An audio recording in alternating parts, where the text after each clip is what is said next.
Hola a todos, nuevamente en un nuevo video. En esta oportunidad estaré abordando o explicando otro de los principios que limitan el ius puniendi o limitan el poder penal. Me estoy refiriendo al principio de la prohibición de la analogía. Como primer punto veremos a qué se refiere la analogía in malam partem, que es la que está prohibida por el derecho penal. Como un segundo punto veremos a qué se refiere la analogía in bonam partem, que es la que está permitida por el derecho penal, y finalmente la analogía intra legem. Para los que no me conocen, soy de explicar primeramente la teoría, luego los ejemplos y finalmente la conclusión de todo lo explicado. Sin decir nada más, comenzamos con este video.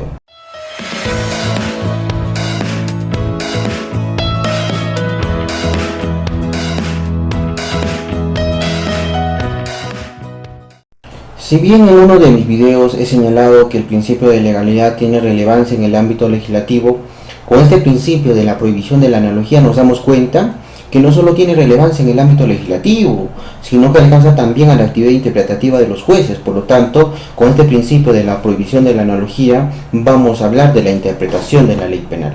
Particularmente yo, desde mi punto de vista y compartiendo las ideas de muchos autores, dentro de ellos al doctor Percy García, que señalan que interpretación y analogía no constituyen dos conceptos diferenciados, sino que finalmente resultan siendo lo mismo. Y no se trata de establecer los límites entre una interpretación conforme al tenor de la ley y una analogía más allá del tenor, sino que debe hablarse lo que hoy en día vienen desarrollando la doctrina sobre una analogía permitida, la in bonam partem, y de una analogía prohibida, la in malam partem, y también la analogía intra legem, lo que veremos más adelante de qué trata cada uno de ellos con sus respectivos ejemplos. Pero ya tenemos una idea de qué vamos a hablar con este principio. Vamos a hablar de la interpretación de la ley penal. Consiguientemente, señalar qué significa la palabra analogía, y significa relación de semejanza entre cosas distintas. Yo lo entiendo de esta manera. Por ejemplo, A cometió un delito, pero esa conducta que realizó para poderle sancionar con la pena correspondiente no está claramente regulado en el Código Penal, o en términos generales existe una laguna en la ley, pero tiene una similitud con otra norma o con otro artículo del Código Penal. Es decir, se va a dar un conflicto de aplicación de leyes penales que pone en discusión la situación jurídica del reo o del procesado en cuanto a la condena y pena a imponerse. Y hacen una interpretación y dicen, si esa condena, mejor dicho, si esa conducta que cometió A, si le podemos aplicar el artículo 1 o lo podemos aplicar el artículo 2, que tiene también una similitud con ese hecho punible, o tal vez decir, señor juez, mira, hay otro artículo que es el artículo 3, que pues favorece a mi patrocinado, tiene semejanzas con el hecho punible, apliquemos ese artículo 3. Hasta aquí creo yo que ya deberíamos tener una idea clara de lo que vamos a hablar con este principio de la prohibición de la analogía. Primeramente hemos dicho la interpretación de la ley penal, ahora estamos diciendo también en cuanto al conflicto de la aplicación de las leyes penales. Entonces, de tal manera, como un siguiente punto para entrar a analizar este principio, es que tenemos que saber en dónde está regulado este principio de la prohibición de la analogía, si solamente lo desarrolla la doctrina o lo desarrolla la jurisprudencia, o quizás está regulado en nuestra legislación peruana.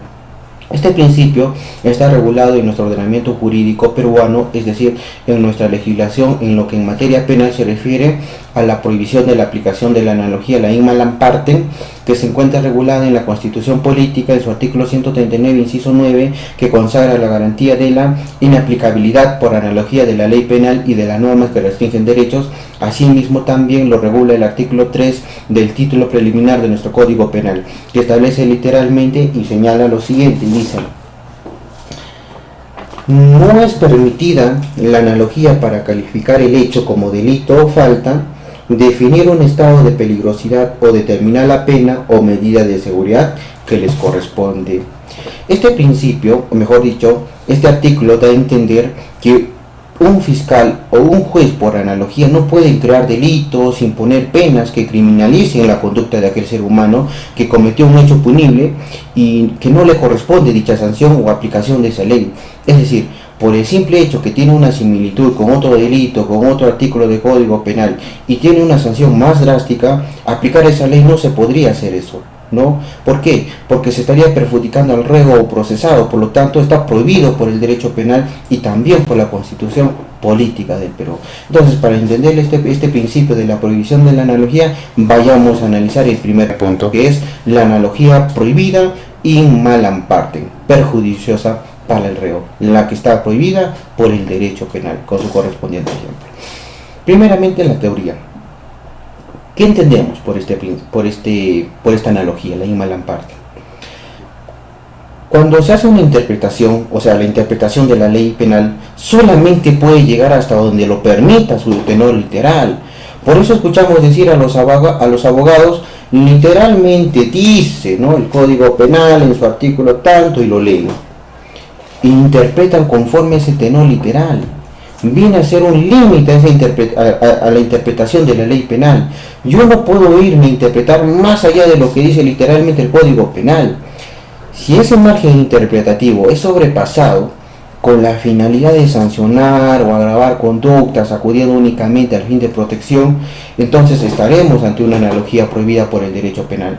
¿Por qué? Porque las leyes penales no pueden ser aplicadas a supuestos distintos de aquellos para los que están previstos. Es una exigencia contenida en la denominada prohibición de la analogía que recoge nuestro Código Penal. Por ejemplo, vayámonos a un ejemplo. Con el artículo 368, resistencia o desobediencia a la autoridad, el artículo 405, encubrimiento real, y el artículo 48, concurso ideal de delitos del Código Penal peruano. Estos artículos lo he señalado con la finalidad que ustedes puedan analizarlo y entender el ejemplo mucho mejor. Si el representante del Ministerio Público me ordena legalmente presentar o entregar los libros de actas de la empresa que yo representaba, y si yo, como procesado, me niego a entregar a la autoridad fiscal los libros de actas de la empresa que yo representaba, entonces mi conducta será típica, sí, pero subsumible a título de desobediencia y resistencia a la autoridad, artículo 368 de nuestro Código Penal. No siendo posible que el fiscal por analogía califique este mismo hecho, o sea, mi conducta típica, y decir, liso te crees, ahora a ti te voy a formalizar la acusación como ocultamiento de prueba y concurso ideal de delitos. No sería posible si uno realiza el Código Penal de los artículos ya mencionados. Y de paso que me perjudica a mí como reo o procesado, porque la pena a imponerme es mucho más alta del otro tipo penal que es la resistencia o desobediencia a la autoridad. Entonces estaría siendo una analogía prohibida. Entonces, cuando llega el momento de la audiencia, debatiendo sobre la aplicación del conflicto de las leyes penales, que está mal tipificado, la acusación por parte del Ministerio Público, es decir, por parte de su representante, por parte del fiscal, porque muchos dicen, oye, ese abogado defiende a un delincuente y sabe que va a perder, ¿para qué le defiende? No, no es así. El abogado defiende a un ser humano. Si hay probabilidades de perder, el abogado irá a la audiencia quizás a debatir sobre la tipificación que esté mal hecha por el fiscal, o quizás que existan otras alternativas de solución, y también que se respete el debido proceso. Por más que haya cometido ese ser humano un delito, no deja de ser humano.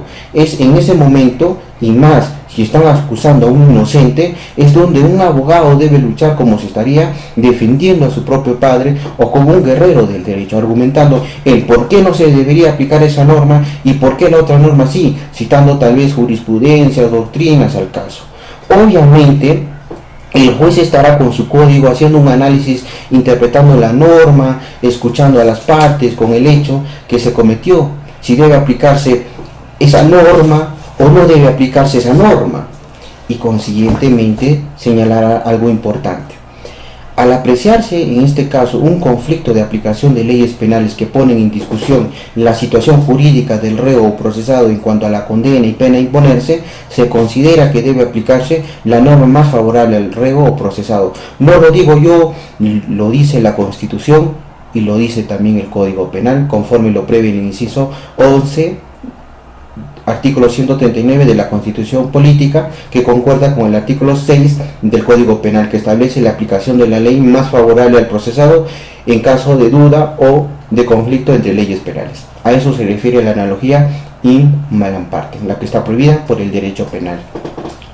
Como un segundo punto, veremos a qué se refiere la analogía permitida, la in bonam partem o beneficiosa para el reo. Es aquella que incrimina, no estoy diciendo discrimina, sino es aquella que desincrimina los hechos o sirve para atenuar la pena. Es decir, que esta analogía es aceptada, permitida por el derecho penal a través de los procesos de interpretación de la ley penal. Por ejemplo, interpretación que extienda analógicamente circunstancias atenuantes, reducción de la pena o causales de exclusión de la punibilidad. Yo ya no te voy a aplicar una pena, sino tal vez una medida de seguridad o una sanción de servicio comunitario. Es la analogía que solo procede a favor del reo. Por ejemplo, la fuerza irresistible prevista como causa de exclusión de responsabilidad penal en el artículo 20, inciso 6 de nuestro Código Penal. Y literalmente señala lo siguiente: el que obra por una fuerza física irresistible proveniente de un tercero o de la naturaleza están exentos de responsabilidad penal. Entonces, este artículo uno lo puede entender, interpretar a los casos de actos reflejos, o estados de sonambulismo, los ataques de epilepsia o las convulsiones que produzcan la afectación de un bien jurídico, el sueño que una madre, por ejemplo, aplaste a su bebé recién nacido. Esa situación excluye la capacidad de comprender y conocer, por lo tanto no habría culpabilidad. Deben ser tratados como causas de exclusión de la responsabilidad penal. Ya que aun cuando no estén expresamente lo ya mencionado, contemplados en el artículo 20, en el inciso 6 de nuestro Código Penal, no hay duda que responden al mismo fundamento de la fuerza irresistible que si se encuentra expresamente regulado, ¿no? Que sí se encuentra expresamente regulado en nuestro Código Penal. Entonces, a eso se refiere la analogía in bonam parte. Y finalmente, ¿a qué se refiere la analogía intra legem? Es la analogía permitida más allá del tenor de la ley. También está permitida por el derecho penal. Y no se reduce a los supuestos de analogía in bonam parte. Pero puede ser también que el mismo legislador utilice en su labor de incriminación una operación analógica para determinar un elemento típico, lo cual se presenta cuando la misma ley penal permite la utilización de la analogía en la interpretación típica, tal como sucede en los tipos penales del delito de violación sexual, con los otros actos, con la cláusula general de otros actos análogos, o del delito de estafa con el elemento abierto de otra forma fraudulenta. Debe quedar claro, antes de entrar al ejemplo, que esta permisión de la analogía al interior del tipo penal no significa abrir el ámbito de la aplicación del tipo penal a cualquier supuesto similar, sino que es el propio tipo penal el que establece explícitamente los parámetros de la apertura analógica que en la ley, en la interpretación de la ley. Por ejemplo, vayámonos al ejemplo, el artículo 170 de nuestro Código Penal, delito de violación sexual, con la cláusula general que dice lo siguiente. En una parte de ese párrafo señala y dice: otros actos análogos, quien comete una agresión sexual mediante introducción de objetos. Si aplicamos el método gramatical o el llamado literal, la introducción de un objeto en el cuerpo humano incluye, por ejemplo, la de un lápiz en una oreja, pero evidentemente ello no puede ser considerado como una agresión sexual, concepto con el que se relaciona dicha introducción. Por lo tanto, solo se aplicará esta norma a situaciones que, por su contexto, conlleven una innegable connotación sexual, como puede ser que el lápiz haya sido introducido vía vaginal o vía anal, porque el Código Penal dice literalmente en ese artículo: o realiza cualquier otro acto análogo con la introducción de un objeto o parte del cuerpo por alguna de las dos primeras vías, es decir, la vía vaginal o la vía anal, y será reprimido con dicha pena. A eso se refiere la analogía intra legem. En conclusión, amigos, la analogía in bonam parte, institución jurídica perjudicial para el reo, y la analogía in bonam parte, instrumento jurídico favorable para el reo, es que solamente la aplicación de la analogía, la in bonam parte, estaría proscrita, estaría prohibida en el derecho penal, tal como lo dice el artículo 3 del título preliminar de nuestro Código Penal, como también el artículo 139, inciso 9 de la Constitución. Eso vendría a ser la regla general, así como lo hemos visto en el principio de la irretroactividad de la ley penal, que la regla general es que no retrocede en el tiempo, pero hay una excepción, que va a retroceder en el tiempo cuando le es favorable al reo. Entonces, lo mismo sucede con este principio, es decir, su excepción de este principio a su regla general será que la analogía, la in bonam partem, en virtud de ser favorable para el reo, sería lícita y en consecuencia permitida por el derecho penal. Y finalmente la analogía intralegem, que también es permitida por el derecho penal siempre y cuando el legislador utilice en su labor de incriminación una operación analógica para determinar un elemento típico, como lo hemos visto. Bueno amigos, eso sería todo en cuanto al principio de la prohibición de la analogía. Espero que me hayan podido entender. Muchísimas gracias de llegar hasta el final del video. Nos vemos en un próximo video con otro principio que limita el ibus puniendi. Hasta luego y muchas gracias.